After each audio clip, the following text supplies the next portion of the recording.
I never expected that being fired would feel like the first move in a battle I didn't know I was fighting. Maria, my boss, didn't just push me out, she gambled with a $3 billion merger, putting greed above everything. At first, I was heartbroken, angry, confused, but as I watched the chaos she created, I realized something crucial. I still had control. Quietly, patiently, I began to observe, to plan, to collect every piece of evidence, every overlooked ledger, every manipulated email. Every mistake they made became ammunition, every panic a window into their weaknesses. By the time the board realized what was happening, it wasn't just Maria or David who had lost, it was anyone who underestimated me. In the end, I didn't just reclaim my position. I rebuilt my power silently, decisively, and strategically. The merger was saved, the manipulators exposed, and I discovered a truth more powerful than revenge itself. Agency, patience, and intelligence are the quietest, deadliest forces in a world built on chaos. People like to say that Texas heat burns everything clean. But I learned, it also preserves secrets, grudges, and the memory of the moment your life splits in two. My name is Clara, and if you're listening now, it means the dust has already settled quietly, the way I wanted. But before the boardrooms fell silent, before the headlines spun, before the $3 billion merger collapsed like a poorly built scaffold, there was a beginning. A small, unremarkable moment. A spark I didn't recognize until it set everything ablaze. On my last ordinary morning at Vespra Oil and Infrastructure, I remember the way the glass tower reflected the Texas sun, sharp, blinding, almost hostile. I'd walked through those revolving doors for 7 years.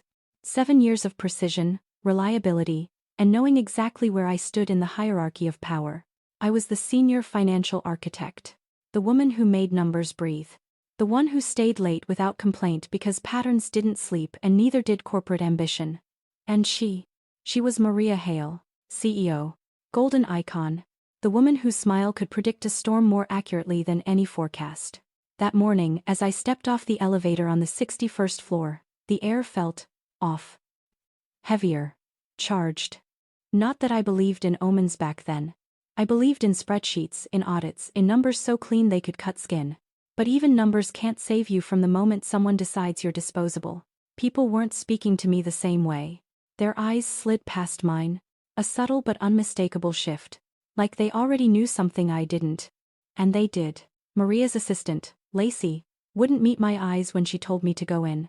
Maria sat behind her desk, sleek black walnut, imported, polished to a mirror, Texas skyline behind her. Designer suit. Perfect posture, predator calm. She didn't offer me a seat. I sat anyway. Her words were quick, sharp, practiced. She said the company was moving in a different direction. She said my position was being phased out. She said it wasn't personal. Nothing is more personal than someone rewriting your future in past tense. But I didn't argue, didn't beg, didn't even blink. Because the moment she spoke those words, something inside me shifted. Not broken, not shattered. Just rearranged. A quiet recalibration. When I stood to leave, Maria said it. Clara, I hope you understand. You were good. But not indispensable. That word. Not indispensable. She shouldn't have said it. She didn't know what it would wake up inside me. A woman doesn't have to shout to wage war. Sometimes silence is sharper. I carried my cardboard box past desks that pretended to be busy. Past screens reflecting numbers I no longer controlled. Past 7 years of loyalty that dissolved without applause. But when the elevator doors closed, I exhaled and something in that breath felt wrong. Not grief. Not panic. Something cold. Something calculated. I wasn't done. Not with the company. Not with Miranda. Not with the truth. Because the truth was already whispering to me just enough to send a tingle down my spine. I'd seen something. Not today. Not in that meeting. Earlier. A month earlier. A number. An inconsistency. A quiet little red flag I'd meant to revisit. And now it pulsed in my mind like a heartbeat. Something was wrong with the merger. Deeply wrong. And if I was right, Maria didn't fire me. She silenced me. But she underestimated one thing. If you push a quiet woman out, you free her hands. And mine were finally dangerously free. People assume losing a job hits you like a single, blunt impact. It doesn't. It comes in waves, small, precise cuts that sting more because they're quiet. The first wave came the next morning. I woke early, not because I wanted to, but because my body hadn't learned it was unemployed yet. My routine still ran like clockwork: coffee, hair pulled back, laptop open, a ghost of who I had been just 24 hours earlier. And that's when I saw it. An email from Vespera's internal secure server. Timestamped 2:13 a.m.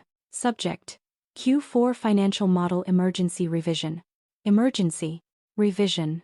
For a model I built. One only I fully understood. I wasn't supposed to have access anymore. Someone forgot to revoke it. Not Maria. Her assistant. She always overlooked details when she was nervous.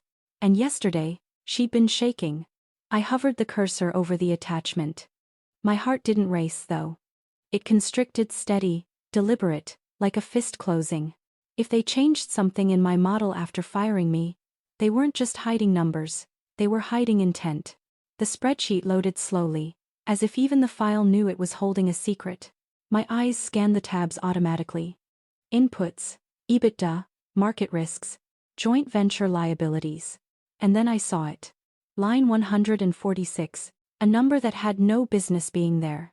A projected asset revaluation worth $412 million. Inserted overnight. It wasn't just wrong. It was impossible. The merger valuation would skyrocket because of it. Artificially. Someone was manipulating the books. Crude, sloppy, desperate. The kind of thing that could get a CEO dragged in front of federal regulators publicly, violently. And the only person who knew that model inside and out was me. I sat back, letting the morning light spill across my table. This wasn't just a firing. It was a purge. Maria wanted me out because she knew I'd catch this. She knew I'd question it, and she knew I didn't stay quiet when numbers lied. But she forgot something crucial. Numbers don't stop whispering just because you stop paying the person who listens to them. I opened the audit log. Who made the change? There it was. User M. Hale, timestamp 27 a.m. Maria herself. The Queen had entered the board and left fingerprints everywhere. But that wasn't the part that made a knot form in my stomach. Below her entry. Another user. User G. Webster. Timestamp 2:10 a.m. Garrett Webster. CFO. A man who pretended to be ethically grounded, but whose moral compass was calibrated by whichever direction pointed toward profit. If Maria was the spark, Garrett was the gasoline. A normal person would have closed the file, walked away, protected themselves. But the thing about betrayal is that it numbs fear. It strips consequences out of your peripheral vision. It replaces caution with clarity. I needed to see more. So I opened the confidential merger document, one I was never supposed to touch again. The one outlining the upcoming deal with Turnian Petro Group. Pages of projections, risk models, asset transfers, legal disclaimers. All the things no one publicly questions because the numbers are too heavy, the pages too dense, the print too small. But I had built these models. They were my second language. And within minutes, I saw it again. A pattern. A trail. Maria's hand, subtle but unmistakable. Reclassifying liabilities. Shifting risk exposure. Masking insolvency warnings under future infrastructure expansions. It wasn't a mistake. It was a scheme. A $3 billion illusion. And firing me was step one. You'd think I'd feel anger. I didn't. Not yet. What I felt was offense. Maria thought she could commit fraud inside a model I built and I wouldn't notice. She thought numbers were clay? Bendable? Rewritable? I don't bend numbers. I reveal them. And this was personal. Not because she fired me, but because she underestimated me. At 9:22 a.m., my phone buzzed. Unknown number. Local. I stared at it. Let it ring twice. Then answered. A man's voice, polished, careful, emotionless. Clara? This is Agent Marcus Lee. I'm calling regarding Vespera Oil. We'd like to ask you a few questions. My throat closed for a second. A government agent. Already. About what? I asked, though part of me already knew. A beat of silence. About anomalies in your company's reported financials. You were the primary architect, correct? This wasn't random. Someone had tipped them off. Someone inside Vespera. Or someone trying to cover their tracks. I steadied my voice. Yes, I said. I built the models. Good, he replied. We'll need to speak with you soon. The call ended before I could ask why they were calling me now. The timing wasn't coincidence. Maria fires me. Within 24 hours, a federal financial crimes agent calls? No. Someone inside Vespera was trying to shift suspicion, rearrange blame, push the cracks in the hull toward me. Someone wanted me silenced before I connected the dots. Before the agency did. But they were too late. I closed my laptop. Everything suddenly felt small. The room. The air. My past life. But the numbers. They were louder than ever. Maria didn't fire me to remove a threat. She fired me to erase evidence. And now that evidence was screaming, there's a moment right after you uncover something dangerous when the world feels strangely still. As if everything is waiting. Breathing with you. Watching what you'll do next. That's how the room felt after the agent's call. Quiet. Expectant. And faintly electric. Because now I knew something undeniable. I was no longer just fired. I was a variable in a crime. Most people, after a termination, avoid their old workplace like it's radioactive. I walked toward it with purpose. The Vespera Tower loomed like a glass monolith against the Texas sky, reflective, cold, sharp. I kept my head down, moving past the security desk with a confidence that made people assume I still belonged there. Belonging isn't a badge they take from you. It's an attitude you keep. Besides, my ID still worked. No one had bothered to deactivate it. Another mistake. The elevators hummed as I rose up the tower, floor numbers blinking softly like a countdown. 61. The kingdom I had been exiled from. I wasn't going to confront anyone. Not yet. I was there to observe. Because when people think you're gone, that's when they speak the truth. The floor was quieter than usual. Not because it was early, but because people knew things were shifting behind the scenes. Corporate silence is never real silence. It's the static before thunder. As I stepped out, I saw them. Clusters of executives speaking in low tones. Nervous glances toward Maria's office. Assistants carrying stacks of files tighter than normal. A tension that tasted metallic in the air. Someone spotted me. A young analyst, Eden. Skittish, brilliant, and painfully honest. Her eyes widened. Clara?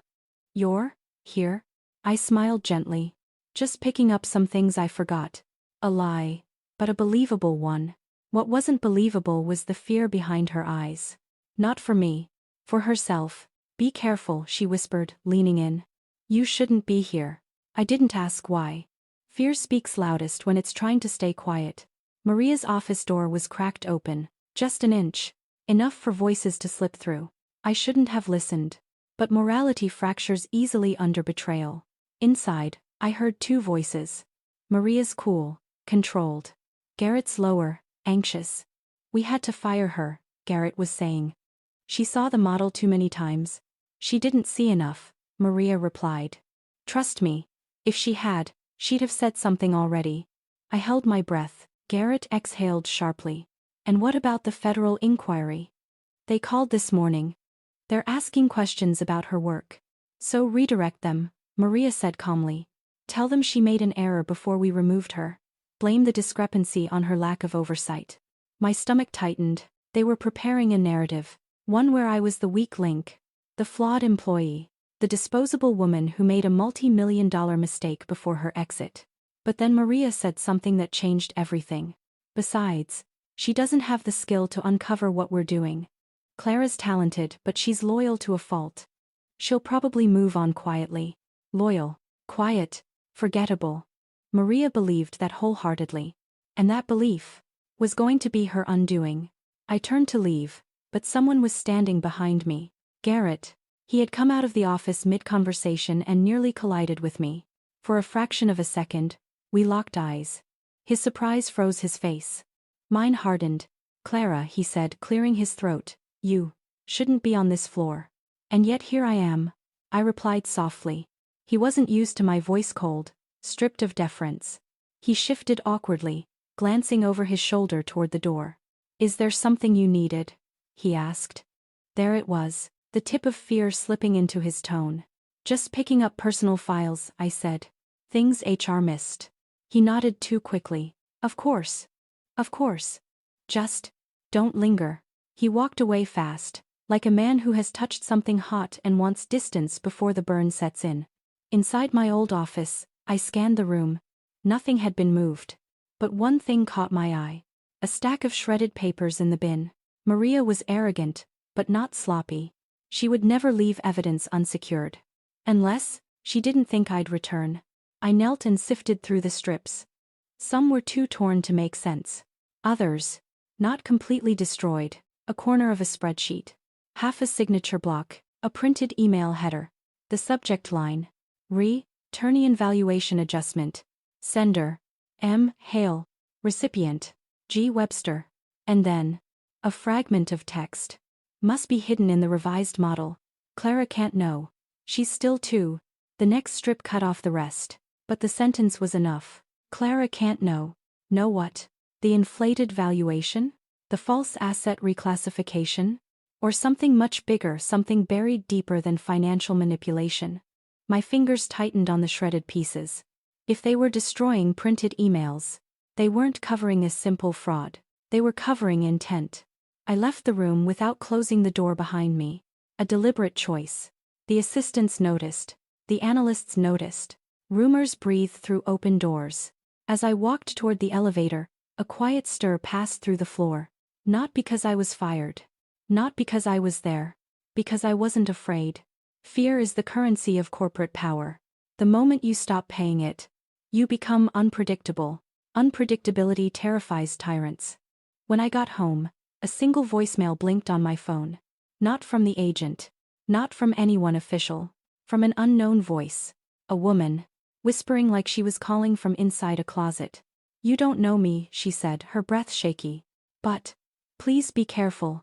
Maria isn't who you think she is. And whatever you found, don't trust anyone." A pause. A rush of air. A tremor. "And Clara? She's already watching you." Click. My blood chilled. Not because of the warning, but because of what she said last. She's already watching you. Someone, somewhere, knew exactly what I had seen today. And they were close enough to notice. Maria hadn't just fired me. She had marked me. And someone inside Vespera was already tracking every move I made. After the voicemail, I didn't turn on any lights. Silence felt safer in the dark. I sat at my table with the blinds half drawn, letting slivers of Texas dust cut through the room like narrow, golden knives. The air felt heavy like the hours before a storm breaks open. Someone was watching me. Not metaphorically. Not psychologically. Literally. The message was too specific, too urgent, too raw. And the woman's voice. She sounded terrified. Terrified for me. Or terrified of what I might uncover. At 7:14 p.m., I glanced across my apartment. Everything looked normal. Except the window lock. I always latched it. Always. Tonight it was at a different angle. Barely noticeable. Just a few millimeters off. Most people wouldn't see it. But I notice everything. My heartbeat stopped just for a beat before resuming in a slow, deliberate rhythm. Someone had touched it. Not opened it. Just tested it. Like a hand running along a door to check whether it could be pushed open later. I stepped toward it silently, eyes narrowing. The lock was still engaged, but the imprint of pressure remained. Not enough to force it. Just enough to learn it. My phone buzzed again, this time with a text. Unknown number. One sentence. Do not trust anyone at Vespera. Especially not the men. The timing was too perfect. Too synchronized with the window. Too aligned with the growing sense that I had been pulled onto a chessboard I didn't know existed. Was it the same woman? Was she nearby? Or was she watching through something else, someone else? I typed back. Who are you? No response. I typed again. How do you know Maria is watching me? Still nothing. The silence afterward stretched thin and cold. I opened my laptop again, an instinct at this point, as natural as breathing. But this time, I wasn't looking at models or financial projections. I was looking at metadata. Email metadata. File trail metadata. Audit logs. The things most executives forget exist. The overnight changes to my model had unusual timestamp gaps. Between Miranda's edit at 2:07 a.m. and Garrett's at 2:10 a.m., there was a third gap. A 38-second window between their actions. Too small for a human handoff. Too large to be accidental. Something else had accessed the model. Something automated. Something with permissions beyond both of them. An internal system, maybe. A script. Or My breath stilled. An outside access. A breach hidden behind executive credentials. Only one department had that kind of capability. Cybersecurity. Maria's personal domain. I searched through my old folders, ones I kept encrypted in a private drive. Notes. Risk assessments. Password logs from shared team apps. Patterns. And a name reappeared more times than I ever realized before. Garrett Webster. Every time there was a missing liability. Every time a number was stretched just a bit too thin. Every time we had an unexplained variance that somehow resolved itself before board meetings, his digital fingerprints were near it. Faint, cautious, but present. Yet he wasn't the mastermind. Garrett was predictable, ambitious, greedy, self-interested. A man who would cheat but wouldn't orchestrate. Maria, though, she didn't just cheat. She strategized. She hid things behind layers like a spider weaving threads just thin enough to disappear against the background. But even spiders leave shadows when light hits at the right angle. I pulled up the server logs, ones I still had mirrored locally from a backup routine I built myself, and then I froze. There was a line of code, one that didn't belong to any financial system. A line tagged, Observer 17, Behavior Tracking Script authorized by M. Hale. Behavior, tracking. My chest tightened. This wasn't about numbers. This was about people. About watching them, monitoring them, profiling them. The script wasn't targeting financial variables. It was targeting employees. Specifically, login habits, document access, communications, search terms, badge swipes. Maria was running a shadow surveillance system. And I was one of the top subjects. Which meant, she didn't fire me because of numbers. She fired me because she believed I was a threat to her control. A threat she couldn't watch from within the company. So she pushed me outside, where she assumed I'd have no eyes on her. How ironic. Outside was where I saw everything. I replayed the voicemail again. This time listening not to the words but the background. A faint hum, rhythmic, mechanical, industrial AC. Not from an apartment, not from a home, a building, an office, someone who worked late, or hid somewhere where no one should be working at all. And then I heard it barely there. A keycard door. I knew that beep.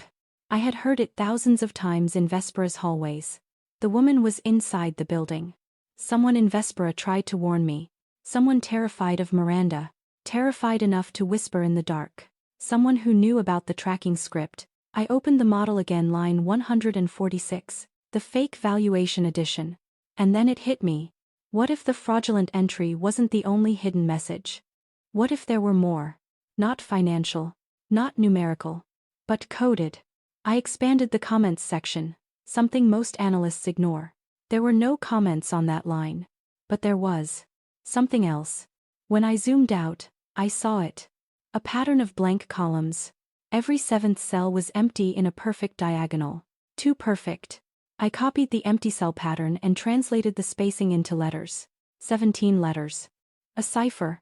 My hands trembled not from fear, but from the electric thrill of discovery. I decoded it. The letters spelled, check the archive room. My pulse surged.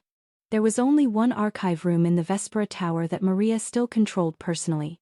Sublevel B2. Accessible only with executive clearance. A room used for storage. Old contracts. Historical financials. Abandoned acquisition files. But above all, a room with no cameras. Someone inside Vespera had hidden a message inside my own model. Someone who knew Maria was falsifying the merger. Someone who knew I would find the truth eventually. Someone who wanted me in that archive room. And as I stared at the decoded words, one thought pulsed through me. Whatever waits in that room was meant for me to see. I wish I could say the first crack in the floor beneath me was subtle. But it wasn't. It was loud. Obvious. And I ignored it anyway. Maybe because part of me still believed in loyalty, hers, mine, the company's. Maybe because sometimes the truth doesn't knock. It breaks the door off its hinges. I noticed it on a Tuesday. The Texas sun had barely lifted, still clinging to the horizon like it, too, wasn't ready for another corporate battlefield. I'd stepped into the office early, as always, my habit, my shield, my silent declaration. I'm here before the storm even opens its eyes. But that morning, I wasn't alone. She was already there. Maria, my boss, my mentor, the woman who had once said, Clara, you're the only one I trust with the big moves. Now she stood at the window of her corner office, hands clasped behind her back, staring at the skyline like she owned it. She didn't greet me. She didn't turn. Not even when I knocked and entered. Something had shifted. Something cold. Something calculation-shaped. And even then, I pretended not to see it. The first email came an hour later. Short. Clipped. Sterile. Clara, leave the merger pitch deck to me. Focus on admin. Admin. A word that had never been attached to my name. Not once. Not in 5 years. Not even in my earliest days, when I was the underpaid miracle worker they leaned on. I reread the email 3 times. Trying to weigh the hidden salt in it. Was she annoyed with me? Was she pushing me away? Was she afraid I'd outshine her? The last part felt too arrogant to consider. So I didn't. Not yet. Instead, I fixed my posture, forced my heartbeat back into its cage, and replied the way a good soldier does. Understood. Let me know how I can support. A lie. But a polite one. By noon, I got my answer. A meeting. One I should have been invited to. One I had helped build from nothing. One I'd drafted plans for. Fought for. Lost sleep over. Yet when I approached the glass conference room, eyes bright with the kind of pride you can only earn through years of quiet labor, I found the door. Closed. Not metaphorically. Physically. Locked. Inside, silhouettes sat around the table, our analysts, the CFO, even the external counsel. And Maria. My chair was gone. Replaced. Filled. Occupied by someone else, David, the man who used to ask me how to convert PDFs. I stood there, hands still on the doorknob, as if the metal could explain what my brain refused to accept. Maria didn't look at me. Didn't motion for me to enter. Didn't send a text. She simply tilted her head toward David, whispering something that made him nod like a wind-up doll. The humiliation burned quietly. Not a blaze, but a slow, surgical cut. Every betrayal starts with a small silence. At 3:17 p.m., the whisper arrived. Not from Maria. Not from anyone important. Not in the corporate hierarchy. It came from the cleaning staff, Miss Lorraine, who'd known me since my intern days. She spoke in a low, cautious tone, eyes flicking toward the surveillance cameras. Clara, baby. Someone's trying to push you out. My stomach dropped so fast I swear I felt gravity bite. I tried to laugh, tried to brush it off. But she pressed a wrinkled hand over mine and whispered. She printed something this morning. Something with your name at the top and termination grounds in the middle. My pulse froze. Mid-beat, mid-breath. Termination? Grounds? For what? Showing up? Doing my job? Knowing too much about a $3B merger? No. No. This couldn't be happening. Yet it was. And the evidence was a stack of printer paper someone hadn't shredded properly. I spent the rest of that day pretending I wasn't unraveling. Smiling at people who avoided my gaze. Walking through hallways that suddenly felt tighter, narrower, designed to funnel me out. By the time I gathered my things to leave, the office was nearly empty. The hum of fluorescent lights sounded oddly like mockery, steady, cold, unforgiving. As I reached the elevator, my phone buzzed. A forwarded email. Anonymous sender. No subject. Just one attachment. A PDF. I opened it. And there, at the top, in bold black letters. Proposed personnel termination. Clara Reyes. Before I could process it, a second notification arrived. Another email. From Maria. 2 words. See me. The elevator ride to her office felt like being lowered into a silent furnace. No flames. Just heat, the kind that comes from humiliation, fear, and the slow realization that the woman you trusted is sharpening a blade behind her back. I didn't cry. Not yet. Tears are confessions, and I wasn't ready to confess defeat. The doors opened with a hollow metallic sigh. Maria's office light was still on. Of course it was. She stood at her desk, perfectly composed, perfectly poised, perfectly rehearsed. Her posture told me more than her words ever could. She wasn't calling me in for clarity. She was calling me in for a performance. Hers, not mine. I stepped inside with my back straight, my jaw locked, my hands clasped behind me in the same pose she loved using. As if control were a physical stance. She didn't offer a seat. She didn't smile. She just closed her laptop slowly, deliberately, like someone savoring the final click before a trap snaps shut. Clara, she said, cold, Clipped. Too neutral to be honest. I've been evaluating performance alignment. Performance alignment. Corporate poetry for, I'm done with you. My heart didn't drop this time. It hardened. Her next words were softer, almost pitying. I think you've outgrown your lane. Outgrown. My lane. The lane I built. The lane I paved. The lane she walked on to climb higher. I inhaled slowly, fighting every instinct to challenge her, to demand proof, to fight. But something inside me whispered, listen, watch, learn. Revenge begins with observation. She motioned toward a printed folder on her desk. A single sheet was visible inside. My name, my role, my areas requiring corrective action. I recognized the phrases instantly. These weren't her words. They were HR templates. Templates you fill out after months of documented issues. Not overnight. Not suddenly. Not secretly. She was skipping steps. Skipping legality. Skipping ethics. Why? Why rush me out? Why silence me before the merger closed? The answer hit me like ice crawling up my spine. I stood between her and something she wanted. Something big. Bigger than me. Bigger than loyalty. Bigger than the company. Bigger even than a $3 billion merger. She needed me gone. Fast. Quiet. Disposable. Then she made a mistake. A small one. Barely a wrinkle in her performance. But I caught it. She said, we need clean hands when dealing with Lockridge Capital. Lockridge Capital. The firm acquiring us. Except, we weren't supposed to know their name yet. Not until the next morning. Not until the board call. I wasn't supposed to know. She definitely wasn't supposed to know. Not unless she'd been talking to them privately. Secretly. Illegally. I held my breath. She didn't notice the slip. Didn't notice the flicker in my eyes. Didn't notice the fracture in her own mask. All I said was, of course. But inside, my mind was already assembling pieces she didn't know she'd dropped. A puzzle forming itself. She finally slid the folder toward me. I'm giving you two options, she said. Like a queen offering mercy she didn't feel. Option 1. Take a voluntary transition package, sign an NDA, walk away. Option 2. Fight, and be terminated for cause. For cause. A branding iron she wanted to burn into my career permanently. I let my fingers hover above the folder but didn't touch it. Touching it meant accepting her framing. Her power. Her version of the truth. I simply looked at her and said, I appreciate the clarity. A lie.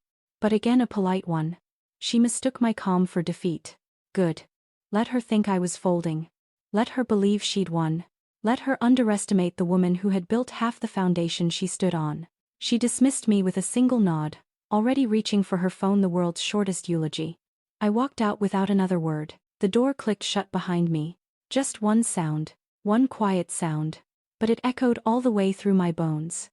I made it halfway down the hallway before my phone buzzed. A text. From a number I didn't know. 3 words. They're lying to her. I froze. Another buzz. A second text. Follow the money. A third. Check the off-books equity file. Drive H. Drive H. Only 3 people had access to it. Maria, the CFO, and me. I lifted my eyes slowly, scanning the empty floor around me. Someone was watching this unfold. Someone who wanted me to see the truth. Someone who knew Vivian wasn't acting alone. This wasn't betrayal. This was conspiracy. And as of that moment, I wasn't just a target. I was a threat. People talk about betrayal like it's a single moment. A knife between the ribs, a sudden plunge, a sharp shock. But that's not how it works. Real betrayal. The kind that reroots your entire life. Doesn't stab. It rots, slowly, silently, from underneath. By the time you smell the truth, half the foundation is already gone. And that's exactly what happened to me. I didn't go home that night. Instead, I went back upstairs. The building was nearly empty, just security, cleaning staff, and the ghost of my soon-to-be terminated career echoing through the metallic hallways. Drive H was locked behind a biometric firewall. Eyes, fingerprints, passcodes. 3-tiered access. Maria never believed in trusting people. She believed in trusting systems. Ironically, that's exactly how I got in. Because I had built those systems. I scanned my eye. Then my thumb. Then entered the 8-digit passcode she assumed I'd forgotten. I hadn't. I never forget the doors people don't want me to open. The drive loaded. A hidden folder appeared buried under layers of intentionally mislabeled files. Quarterly Portfolio Reconciliation. Q3 Texas Secondary Assets. A title intentionally boring enough to avoid suspicion. Inside? That was the moment the world stopped breathing. Rows of transactions. Dates. Amounts. Internal coding. But the numbers didn't make sense. Not until I aligned them. Matched the duplicates. Cross-referenced the equity tables. And then, there it was. Maria had been quietly shifting shares microtransfers hidden under vendor reimbursements and research grants. 10,000 here, 5,000 there, but over 3 years, it added up. Not to millions, no. To $42 million worth of pre-merger equity. Stolen, moved, buried under assets she controlled. She was preparing for the merger. Preparing to cash out in the acquisition. Preparing to walk away with more than the CEO himself. It hit me so hard I had to steady myself against the desk. And that wasn't the worst part. Some of those shares were mine. My allocations, my earned equity, my contributions to the projects I had spearheaded. She had siphoned them quietly, slowly, strategically. She had been betraying me for years. But then, I saw something else, a fourth access user. One who should not exist. D. Markham, David. The PDF to Excel disaster. The man who got my seat in the meeting. The man she had spoken to that morning like a favored son groomed to inherit something he didn't build. Why did David have access? Why was he listed on the equity schedule as a facilitator? Why were his personal accounts receiving microtransfers too? And then the final blow. His transfer logs were labeled mentorship compensation. She paid him, rewarded him, prepared him to inherit my future. Using my stolen equity. My throat tightened. My vision blurred. I felt something inside me fracture so quietly it barely made a sound. This wasn't betrayal. This was a coordinated extraction. A deliberate dismantling. A slow erasure of everything I'd worked for. At the bottom of the folder was a single Word document. Untitled. Unformatted. Just a raw draft. I clicked. The top line read, Termination Justification Draft. My name appeared 5 times. Accusations, false claims, manufactured disciplinary issues. Mentions of attitude, resistance, failure to meet deadlines. Deadlines I had beaten. Projects I had delivered. Reports I had written. Twisted, distorted, reshaped into a weapon. She had been building my downfall long before today. Months, possibly a year. A slow noose tightening around my career. She wasn't outgrowing me. She was erasing me. I scrolled to the last page. A footnote sat at the bottom. Barely visible. Almost accidental. But not accidental at all. I recognized the phrase. To ensure merger-based equity transfer compliance. Merger-based equity transfer. The kind that only applies when an employee is terminated before the acquisition closes. Terminated employees lose their unvested shares automatically. Shares that revert to corporate control. And corporate control, in this case, meant her. She didn't just want me gone. She needed me gone. To steal the last $6.2 million I was scheduled to vest when the merger closed. That was the moment I sat back in the chair. Silent. Still. Devastated. The betrayal wasn't personal. Not emotionally. It was personal strategically. I had been a ledger entry to her. A removable obstacle. A human vault waiting to be cracked open. She had fired me to get rich. And she had groomed David to take my place. Take my work. Take my future. I didn't cry. Not then. Because something in me had shifted. Something deeper than anger. Colder than rage. A new thought formed itself. Clean and sharp. She thinks she's the only one who knows how to play dirty. My revenge didn't begin as anger. It began as clarity. I didn't leave the office right away. I should have. Anyone else would have. A normal person would have grabbed their bag, gone home, collapsed onto the nearest bed or couch, and let the grief swallow them whole. But I wasn't normal anymore. Not after what I'd just seen. Grief didn't hit me like a wave. It seeped in quiet, slow, poisonous. I walked aimlessly down the dim hallway, the blue glow of the emergency lights painting everything in that eerie underwater color, the kind that makes you feel like you're drowning even when your lungs are full. The world felt muffled. Muted. Like someone had pressed a pillow over its mouth. I didn't cry. Not yet, but the pressure behind my eyes built with every step. 5 years. 5 years of early mornings and late nights. 5 years of missed holidays, skipped weekends, and cold coffee. 5 years of being the go-to, the fixer, the strategist behind Vivian's brilliant leadership. 5 years of trust, all dismantled in a single night. I walked toward the break room without thinking.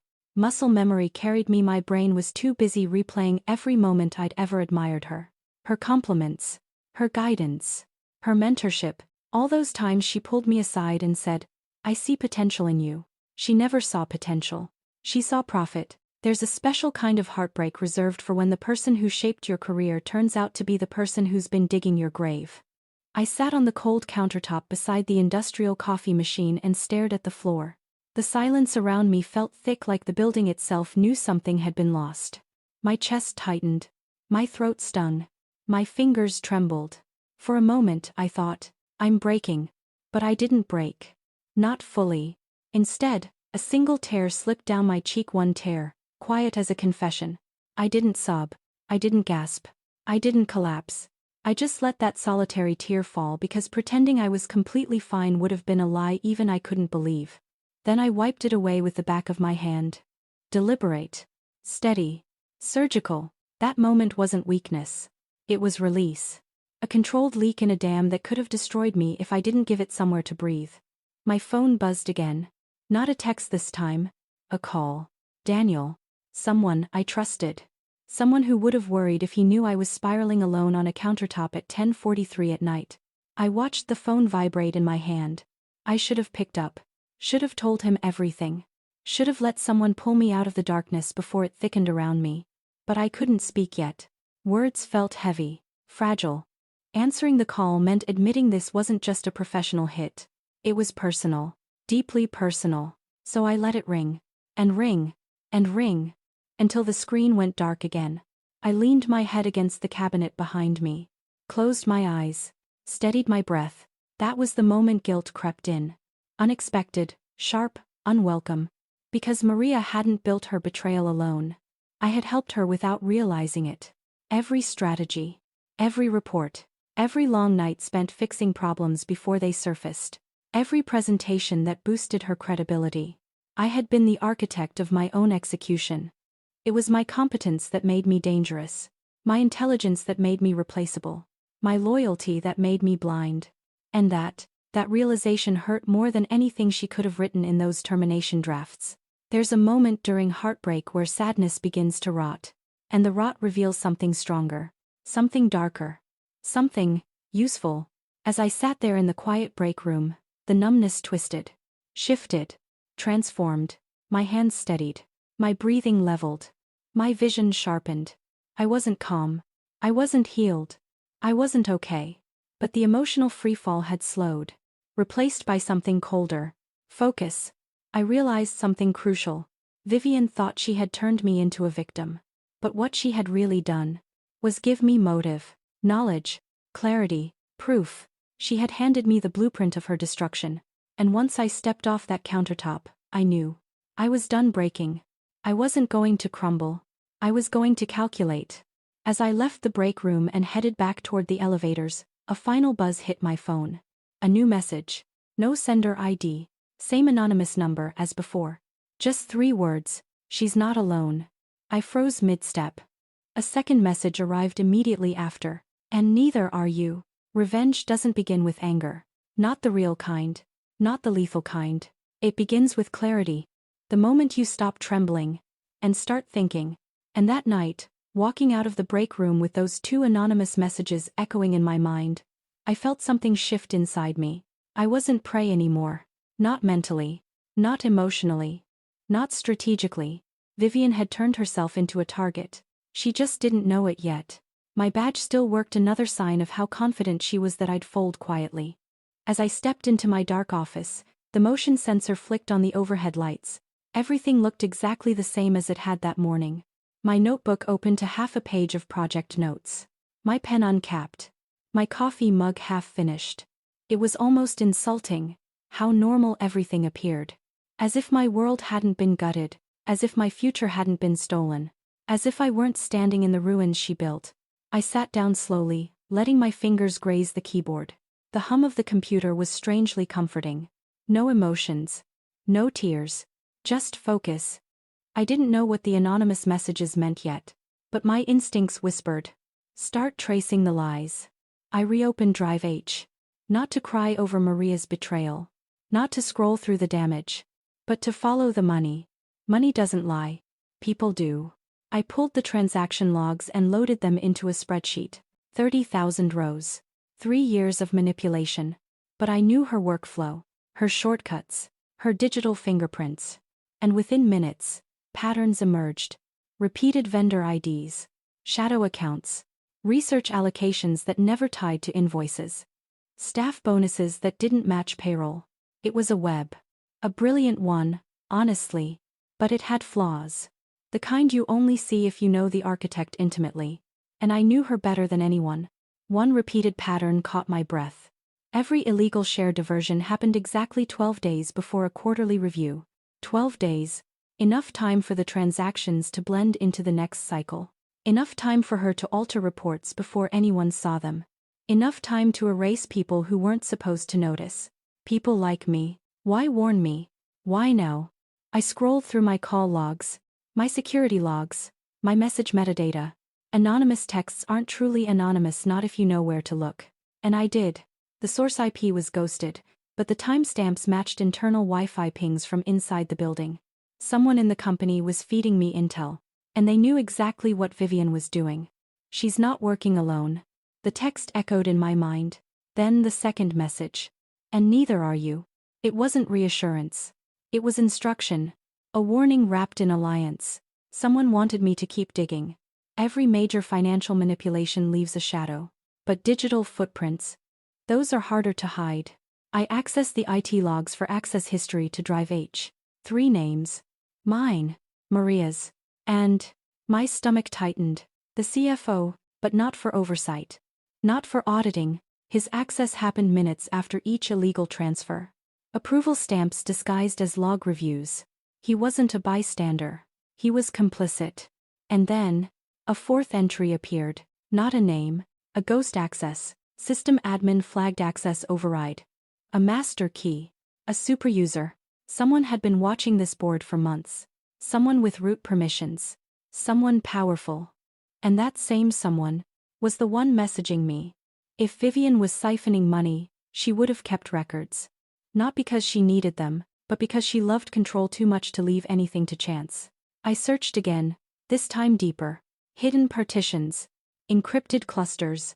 Files disguised as corrupted storage. Then, behind a folder labeled HR onboarding, I found it. A small encrypted vault labeled M. Personal. I entered every password I could remember. Her old favorites. Company defaults. Random guesses. None worked. Then I paused, thinking back. Thinking like her. What does a narcissist use as a password? Her own birthday? Too predictable. The company tagline? Too obvious. The merger code name? No. She would have picked something sentimental. But not sentimental in a loving way. Sentimental in a self-worshipping way. Then it clicked. I typed, Chairwoman 2026. The vault opened. What I found inside wasn't just illegal. It was devastating. Documents linking her to Lockridge Capital. Private emails negotiating personal compensation for influencing the acquisition terms. Projections showing how the share siphoning fed into her final payout. And then, a memo drafted to the board. Upon merger finalization, I will transition into the role of chairwoman to ensure continuity. Chairwoman. She was planning to leapfrog the CEO, the board, everyone, by selling them lies, and selling me as the sacrificial lamb. But the final document? That one chilled me. A list. Personnel to be removed before acquisition. 4 names. One was mine. Another was Daniel's. Another was a junior analyst who'd once flagged inconsistencies in a financial report. And the fourth? The fourth made my blood turn to ice. The CIO, Chief Information Officer. The only person with the access level high enough to send anonymous messages. The one she planned to eliminate next. She wasn't cleaning house. She was silencing potential whistleblowers. And she had given herself 48 hours to do it. The building was silent. Too silent. I turned toward the hallway. And froze. A shadow moved near the glass conference room. Someone was watching me. Not security. Not cleaning staff. Someone who shouldn't be here at all. Someone who stepped out of the darkness and whispered, "Clara, you need to leave. Now." I didn't sleep the night before I executed the first step of my plan. Not out of fear, fear had burned away weeks ago. What clung to me instead was something sharper, colder, a kind of surgical calm. I knew exactly what I was about to do. And I knew Maria would never see it coming.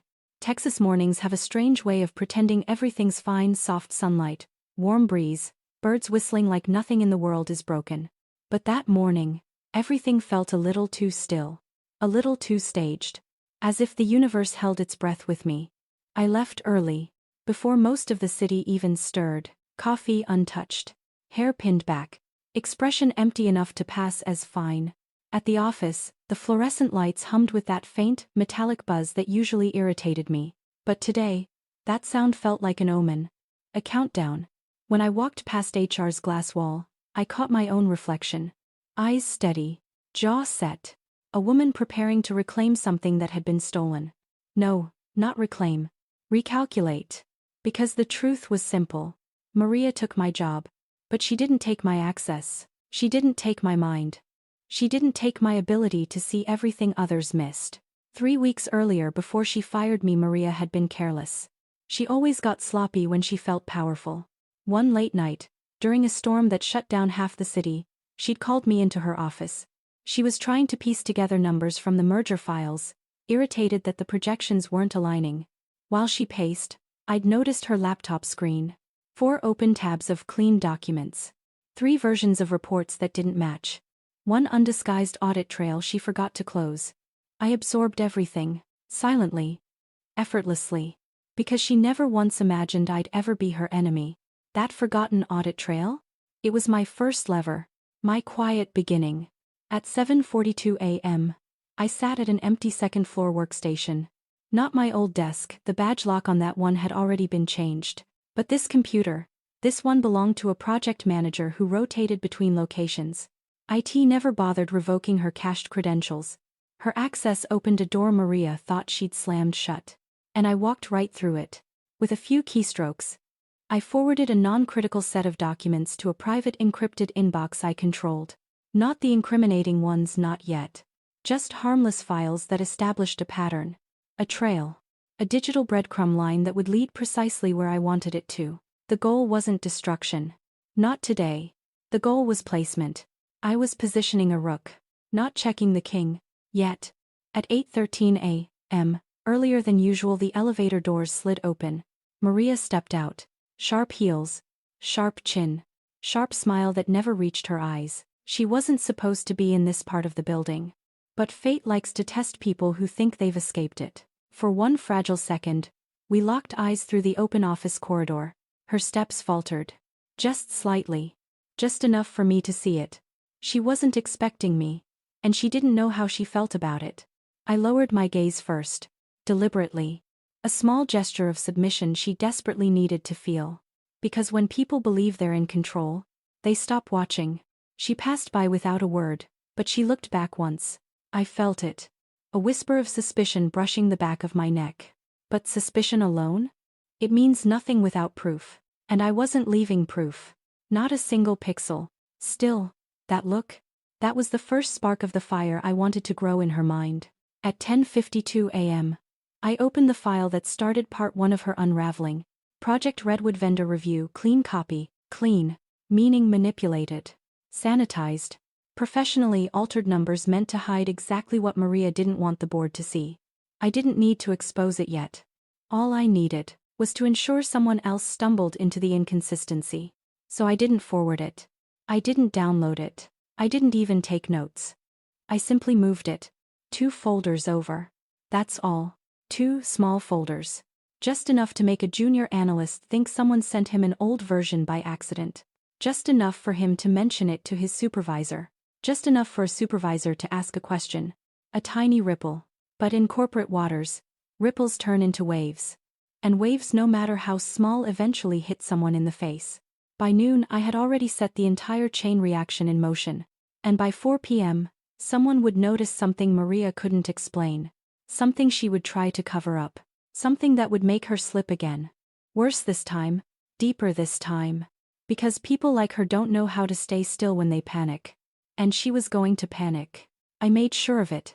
While most of the office drained into the cafeteria, I stayed upstairs, sitting alone, watching the glass-walled boardroom from a distance. Inside, I saw the CFO reviewing a file on her tablet, one I recognized by the color-coded tabs. She frowned, tilted her head, scrolled back, recognition, confusion, then annoyance. She tapped her screen, made a note, and stood abruptly, exiting the room with purpose.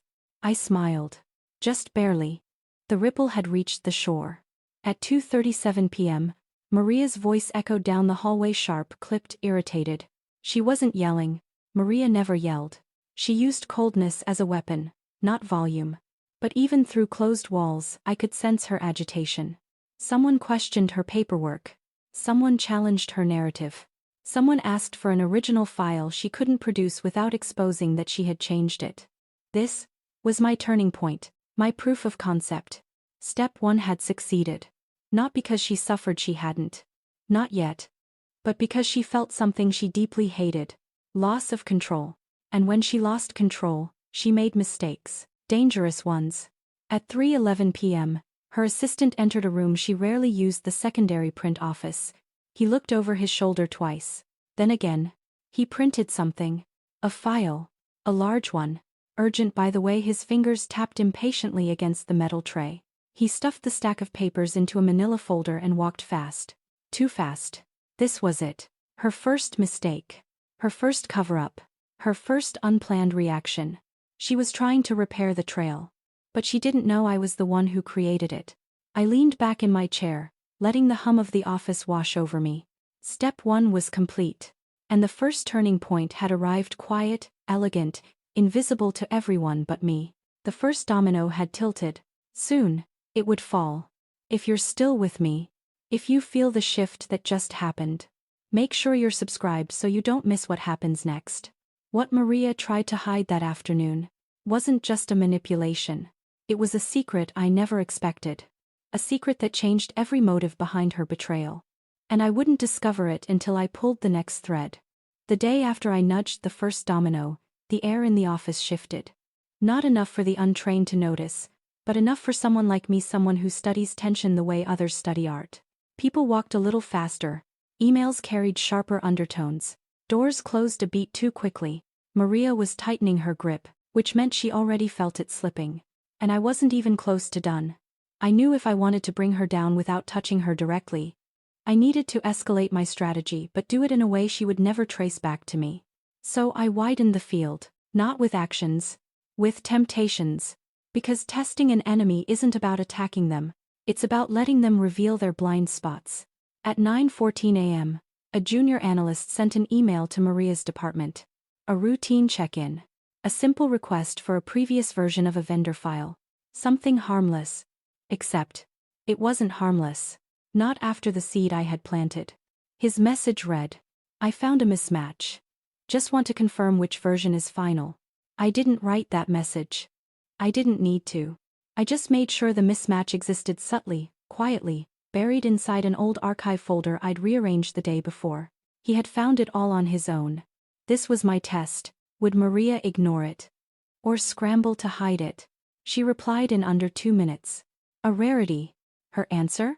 Use the clean version. The older one shouldn't have been accessible. That one line confirmed everything. She was trying to control the narrative. But control breeds paranoia. And paranoia makes brilliant people stupid. At 10:52 a.m., a meeting request hit the project team's inbox from the CFO. A review session. Mandatory attendance. All documents to be revalidated.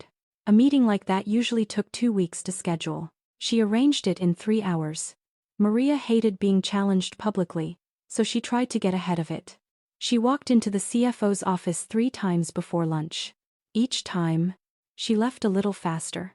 A little paler. I didn't have to be in the room to know why. You can feel when someone's lies start tightening around their own neck. To test an enemy, you don't shove them, you nudge them toward a cliff and see how close they're willing to stand. So before the meeting, At a time when few employees were roaming the floors, I walked by the secondary printing room again. The same room her assistant used. The same room where she panicked. I didn't touch anything. Didn't move a single sheet of paper. But I left the door slightly more open than usual. Just enough for someone passing by to glance inside. And notice the stack of recently shredded documents in the bin. Old printouts. Some mislabeled. Some half-inked. Some from folders they shouldn't have come from. I knew someone would ask questions. I knew rumors would start. Offices are ecosystems of whispers. All I did was accelerate the ecosystem. When the team gathered around the long glass table, I sat in the back, silent, unobtrusive, invisible. A ghost in the room. Maria walked in with a stiff smile that didn't fool anyone. Her fingers drummed her notebook. Her eyes flicked to her assistant, then away too quickly. She was already cracking. The CFO opened the meeting by pulling up a slide titled, Document Variances, Unexpected Inconsistencies. The room shifted. Shoulders tensed. Pens froze mid-click. Maria offered a controlled, measured explanation. Something about version drift and compilation errors. But the CFO countered with something she didn't expect. These aren't compilation errors. They're manual edits. The silence that followed felt like gravity had doubled. You could hear the hum of the projector. The faint buzz of a forgotten phone. Someone swallowed hard. Maria's jaw tightened. My plan wasn't to expose her here. Not yet. My plan was to watch her react. And she did. Beautifully. She deflected. Redirected. Insisted she had everything under control. But under the table, her foot tapped. Fast. Uncontrolled. She was spiraling. The CFO ended the meeting with one line that changed the next phase of my revenge. We'll need a deep dive audit. Maria's eyes widened. Then narrowed. She wasn't worried about the audit itself. She was worried about what an audit would accidentally uncover. Because what she didn't know was that her biggest secret, something far bigger than my firing, was sitting 3 layers beneath those files. And I was the only person who knew where to look. By pushing just a little, I made her panic enough to make her next mistake. A catastrophic one. At 3:44 p.m., I witnessed something I never expected from Maria. She confronted the junior analyst. Not professionally. Not quietly. She cornered him in the hallway with that thin smile she wore like armor. She demanded clarity. She hinted he was careless. She implied his mistake could cost the company. Her voice was calm. But her eyes? They were vicious. Too vicious. 3 people overheard the exchange. One filmed it. Another whispered about it to their manager. By morning, HR would hear it. And the CFO would know Maria was handling things poorly. She didn't realize she had just handed me ammunition. A lot of it. Because anyone who cracks in public cracks twice as hard in private. And that private crack was coming. Soon. As the office emptied that evening, I returned to my quiet workstation and opened the digital logs Maria thought she had erased. She didn't erase them. She only hid them. There's a difference. And there, buried beneath encrypted folders, I found it. A payment ledger. A name I recognized. A vendor we rejected 3 years ago for unethical bidding. Maria had reopened business with them. Off the books. Secretly. Personally. And worse, much worse, she tied the justification for that vendor to the merger. Which meant, Maria didn't just get me fired. She jeopardized a $3 billion deal to cover her own tracks. This wasn't corporate politics. This was corruption, fraud. A breach that could implode the entire company. And now I knew the truth behind her betrayal. By the time I closed my laptop, I had everything I needed. Proof of misconduct. Proof of hidden financial ties. Proof that she used the merger as a smokescreen. She thought the worst thing I could do was embarrass her. She had no idea the scope of what was coming. The test was over. And she failed. Now, it was time to escalate. I always believed the midpoint of any conflict was when the game changed. When the ground shifted beneath your feet. When everything you thought you understood suddenly twisted into something unrecognizable. That day midway through my plan was exactly that moment. I thought I knew Maria's moves. I thought I understood her greed, her arrogance, her predictable panic. I was wrong. It arrived at 9:03 a.m., an encrypted email I didn't recognize the sender of. Subject line, Clara, you're not the only one who knows. I stared at it, heart still calm but pulse quickening. Attached? A single PDF. Its title: Redwood Acquisition Internal Audit Notes. I opened it slowly. Page 1. A series of highlighted lines, numbers and annotations. Annotations that weren't generic. They were targeted, personal. Written by someone who knew exactly what I had found, and exactly how to interpret it. Somewhere in that document, a name jumped off the page: D. Markham, David. The same man who had been complicit in siphoning my equity. The same man who had mentorship compensation written across his access logs. But the note beneath his name: he is not just a pawn. He has his own agenda. I froze. This wasn't supposed to happen. I was supposed to be ahead. I was supposed to have control. And suddenly, I realized someone else was moving pieces I hadn't yet considered. I scrolled further. Line after line, PDF after PDF, a clear pattern emerged. David wasn't acting for Maria alone. He had his own contacts within Lockridge Capital. And he had been quietly steering some of the merger decisions that benefited him far more than Maria. And worse, he had been feeding information about both of us to someone else. Someone very high up. The kind of person who could flip the board, remove executives, and shift billions, silently. I had walked into a battlefield without realizing the enemy wasn't just in front of me. It was behind me. Above me. Everywhere. For the first time I realized, Maria's betrayal was only one layer of this conspiracy. And I had underestimated the network she relied on. It wasn't just money anymore. Not just equity. Not just career. It was survival. If I acted without understanding David's influence, if I exposed Maria too early, I could trigger a cascade that destroyed the company entirely. And worse. I might lose everything, including the leverage I'd painstakingly built. I leaned back in my chair. The fluorescent office lights blurred against my vision. And a thought hit me cold. Everything I've been planning needs to account for someone smarter than Maria. Someone invisible. Someone who has been pulling strings I didn't even know existed. But the revelation didn't terrify me. It energized me. Because knowledge is power, and if I knew now what David and his mysterious allies were doing, then I could predict the next moves. I realized the rules of engagement had shifted. Maria was greedy, predictable, and reckless. David was opportunistic, clever, and dangerous. Someone above them was watching, waiting for them to falter. And I could exploit all three. Not recklessly, not hastily, but deliberately. I smiled faintly, almost coldly. Because I had a new weapon: foresight. I dug deeper into the PDF. Buried within the audit notes was a line that changed everything. Clara has not yet accessed hidden allocation potential to redirect shares. I wasn't just a victim anymore.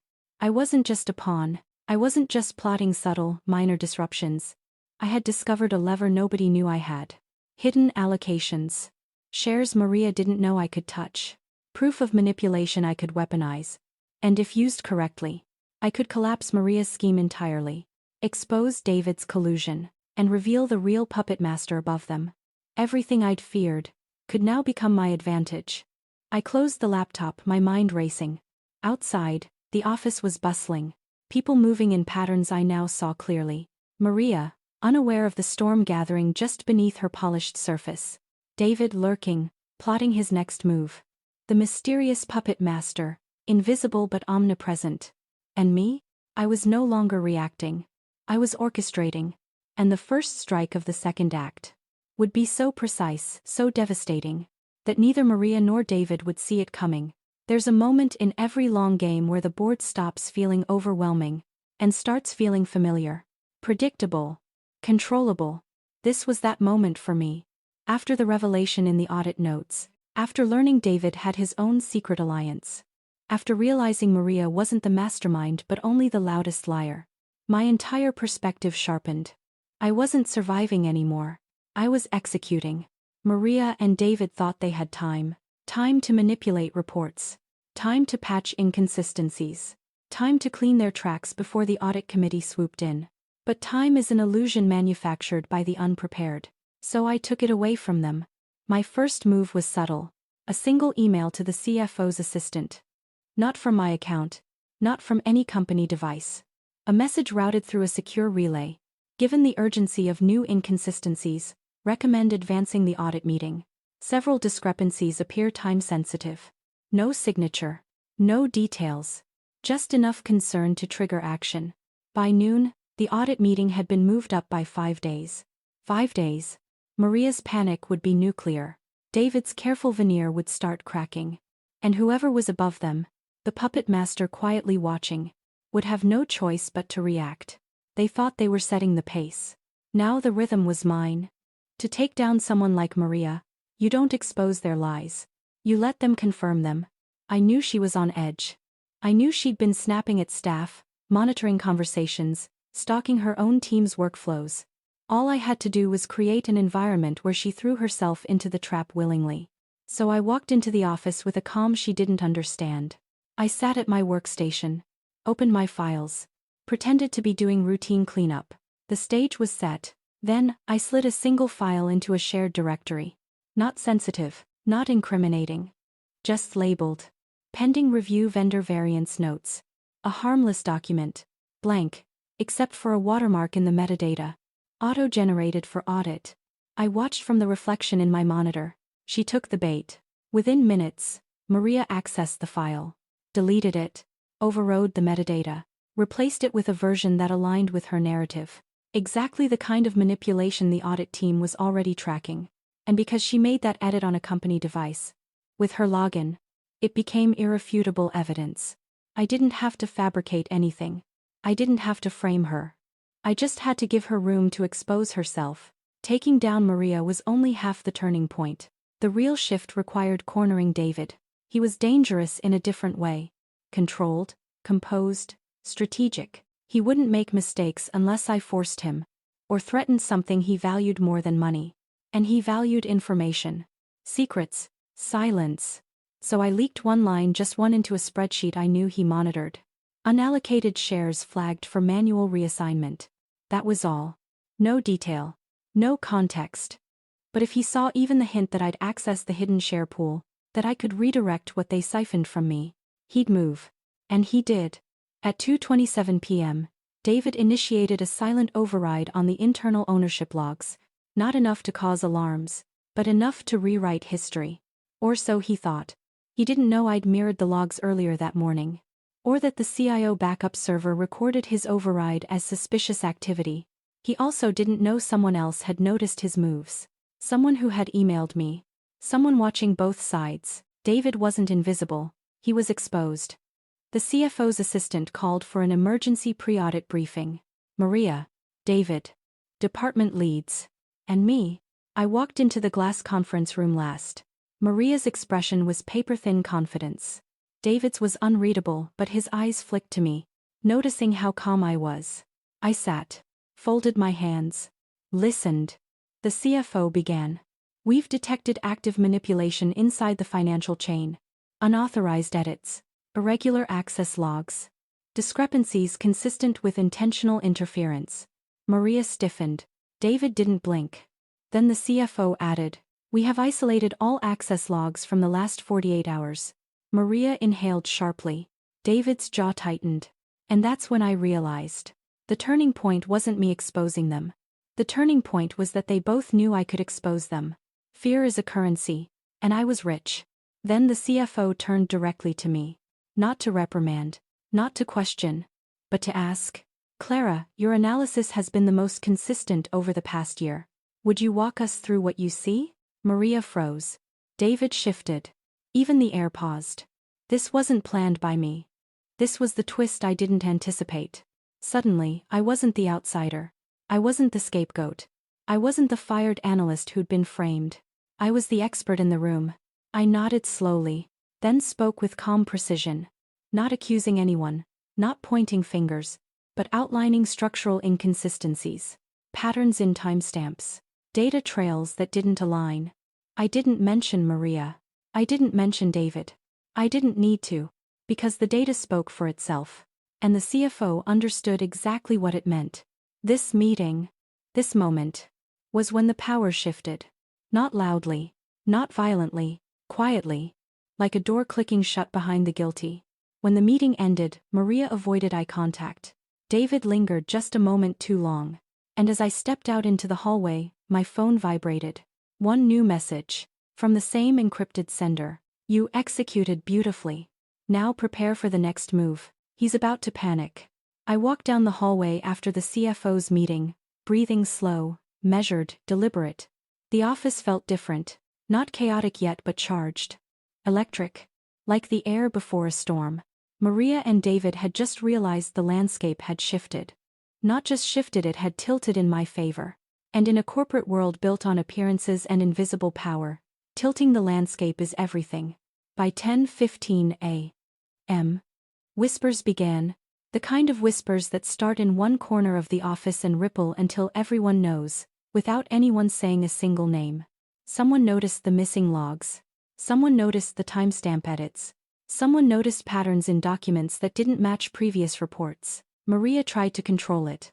She circulated memos, requested explanations and sent pointed emails.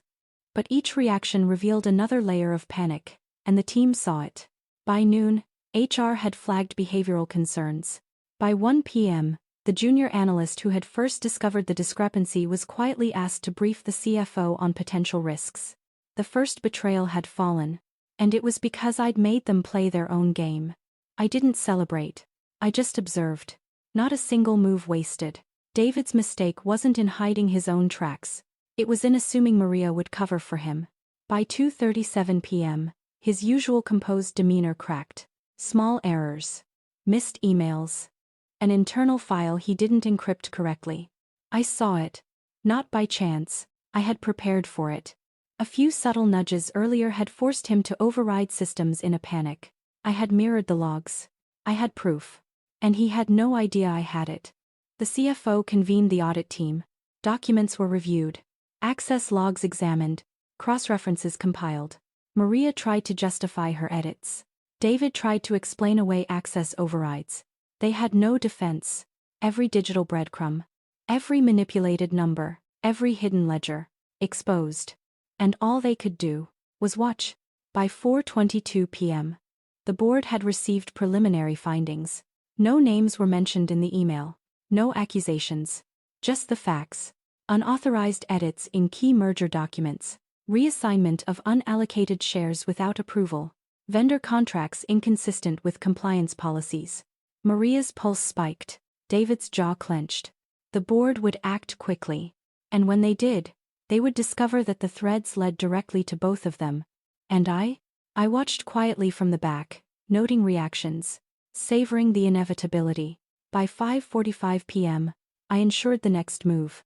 A carefully worded internal memo leaked to the finance newswire, anonymous but precise. Rumors of improper influence in the Redwood merger. Shadow transactions tied to top executives. Pending investigations that could affect billions. No names. No slander. Just facts. But facts speak loudly. Especially in finance. Within hours, whispers became headlines. Emails became calls.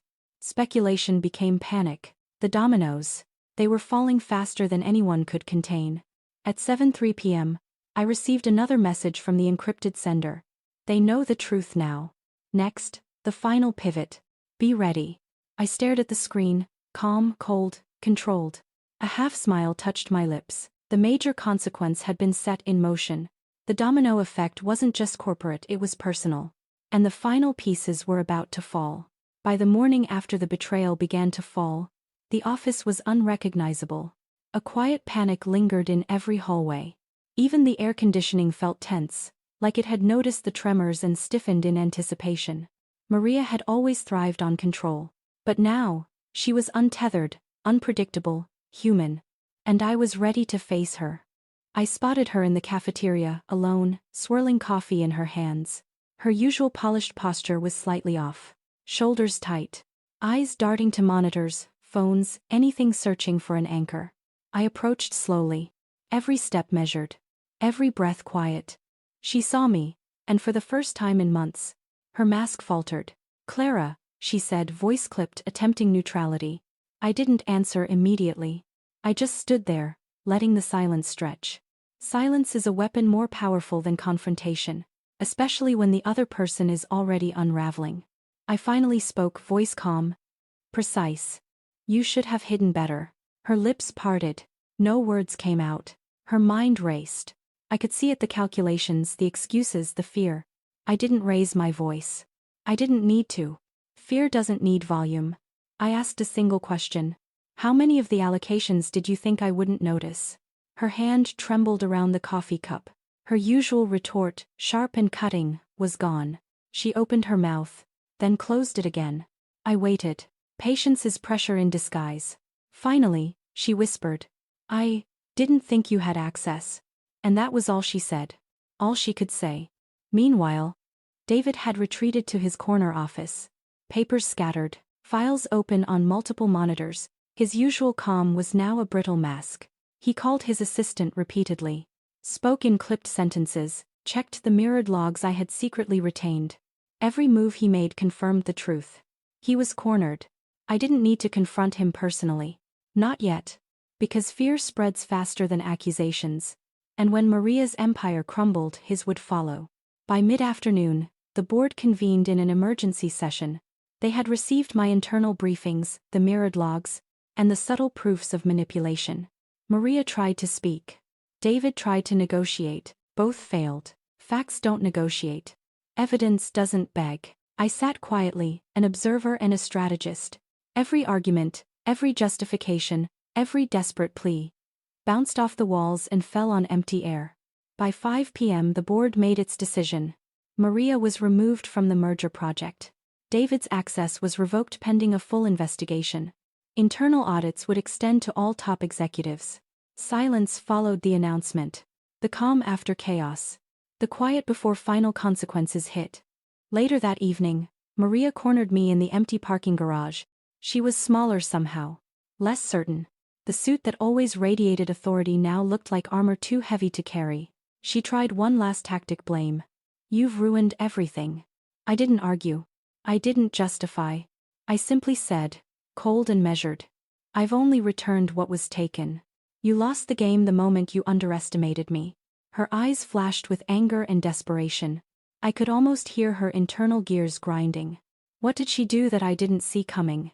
And she realized, finally, that her control was gone. Not just in the company, not just in the merger, but over me, and that was the true victory. As she stormed to her car, I watched from a distance. The streetlights reflected off her windshield, fractured and uneven just like her power. Then my phone buzzed. Phase 2 is now yours to command. The final pieces are in motion. The days that followed Maria's downfall were deceptively calm. Hallways hummed with normalcy, yet the tension lingered like an aftershock. People walked straighter, quieter, careful not to stir the storm I'd orchestrated. But I wasn't finished. Not yet. Because a final twist awaited, one I hadn't anticipated, but would turn the game irrevocably in my favor. It came at 10:12 a.m. A secure, anonymous message. Clara, they aren't finished. The real threat is still above them. Prepare for exposure of the merger's full chain. I had expected resistance from Maria or David. I hadn't expected a higher-level puppet pulling strings, someone operating above all of us. And yet, the message confirmed it. The final climactic shift wasn't just about revenge. It was about completing the puzzle.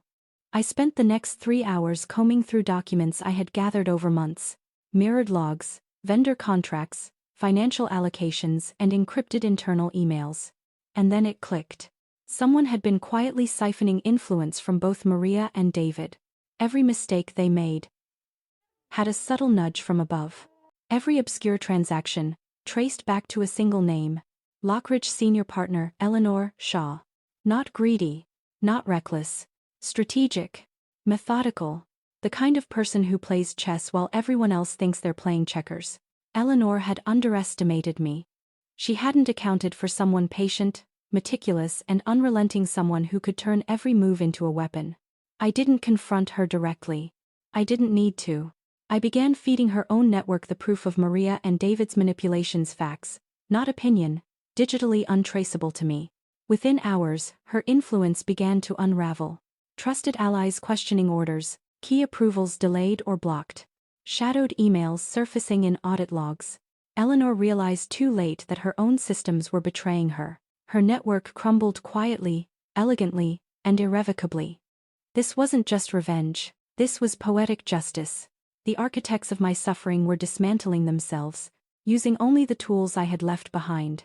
By nightfall, I sat in my apartment overlooking the city skyline. Lights twinkling like tiny pieces of a conquered board. I reflected on the entire sequence. Maria underestimated me. David misplayed his fear. Eleanor misjudged patience and precision. I realized, quietly, that the quietest moves often yield the loudest consequences.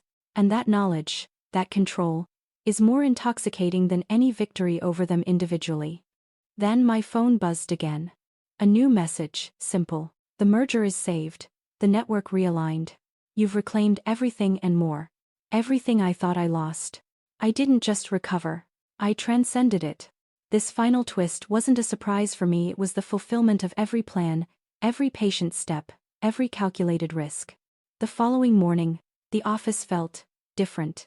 A strange calm had settled over it, not the tense anticipation of previous days but a quiet acknowledgement of change. People moved with purpose, cautious but aware that the landscape had shifted forever. And I walked through it like a ghost, one no longer hunted but respected. I observed the new hierarchy forming. Maria had been reassigned to a low-impact department, removed entirely from the merger. David's access remained restricted, under close supervision. Eleanor's influence had fractured, her once loyal network quietly realigning to preserve careers rather than personal agendas. No one looked directly at me, but everyone knew. I had been the unseen force behind the shift. Power in silence is often louder than any announcement. HR reached out by noon. A formal apology. Acknowledgement of wrongful termination. Offer to return. I didn't rush. I didn't show eagerness. I reminded myself, this wasn't about going back. This was about going forward on my terms. By the end of the day, I had negotiated a new role. Greater oversight of mergers and acquisitions. Full authority over financial auditing teams. Autonomy to restructure processes I had seen fail before. Not just reinstatement. Not just revenge. Empowerment. Next, I cleaned up residual traces of Maria and David's manipulation. Corrected internal reports. Secured misallocated shares. Updated vendor contracts transparently. No one saw the hand guiding these changes except me. No one knew the full extent. And that was the beauty of quiet power. The world noticed the outcome, not the maneuvering behind it. I spent the evening reviewing my work. The city lights reflected off my desk glass, fractured like the remnants of the chaos I had orchestrated. No fanfare, no public vindication, just the satisfaction of reclaimed agency. I had turned betrayal into leverage, disrespect into strategy, firing into opportunity, and all of it, without raising my voice. As I shut down my laptop, one final message appeared on my secure line. You've done more than survive. You've reshaped the board. The final move is yours to define. The merger was no longer just a corporate transaction. It was my statement. The city skyline stretched before me, a shade of light and shadow. From my corner office, I could see the pulse of the metropolis below, each light a story, each shadow a secret. And I realized, finally, I had rewritten mine. I thought back to the day Maria fired me. The shock, the betrayal, the suffocating sense of impotence. At that moment, I could have reacted with rage, with desperation, with recklessness. Instead, I waited. I observed. I calculated. And every step, every quiet maneuver, every pause, led to this. I had not only reclaimed what was taken, I had done it silently, efficiently, with precision. And in that silence, there was power. I looked at the mirrored logs, the encrypted documents, the meticulously planned moves. They weren't just tools for revenge, they were mirrors. They reflected who I had become. Patient, strategic, unyielding. I realized the true victory wasn't exposing Maria, David, or Eleanor. It was discovering my own capacity for resilience, intelligence, and calm under pressure. The lesson was clear. Agency is silent, but its effects are profound. With the merger stabilized, the board aligned, and internal controls restored, I took a moment for myself. I set new ethical standards for all upcoming projects. I implemented checks and balances that even the most cunning could not bypass. I nurtured a quiet culture of accountability and transparency. No one noticed the full scope of my work, nor did they need to. The outcomes spoke louder than any announcements ever could. I walked through the office one last time that evening. Desks empty, screens dim. The hum of machinery softened to a lull. I didn't seek revenge for recognition. I didn't seek power for its own sake. I sought justice. And in the quiet orchestration of consequence, I found something greater: peace. Maria, David, Eleanor. They all faced the outcomes of their choices. But I reclaimed myself. I rebuilt from the inside out. And in that rebuilding, there was triumph without spectacle. Some believe power must roar.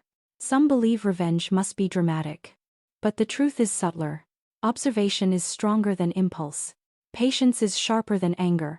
Knowledge is deadlier than speed. The merger was saved. The company survived. I rose above the chaos, not loudly, not visibly, but with the quiet assurance of someone who knows her worth and wields it deliberately.